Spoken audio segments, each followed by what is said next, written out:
Dahod town police મથકમાંથી police કર્મી આરોપી ફરાર। Dahod police તંત્રને શરમજનક પરિસ્થિતિમાં મૂકતી આ ઘટના સામે આવી છે।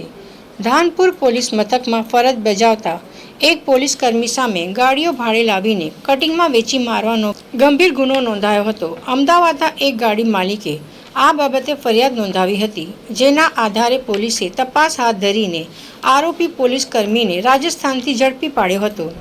અટકાયત બાદ આરોપીને દાહોદ ટાઉન પોલીસ મથકના લોકઅપમાં રાખવામાં આવ્યો હતો। ગઈકાલે રાત્રે આરોપી પોલીસ કર્મીએ પોતાની તબિયત ખરાબ હોવાનું નાટક કર્યું હતું। તબિયત બગડતા જ પોલીસે તેને લોકઅપમાંથી બહાર કાઢ્યો હતો, પરંતુ આ સ્થિતિનો લાભ ઉઠાવીને ચાલક આરોપી પોલીસ મથકમાંથી ફરાર થઈ ગયો હતો।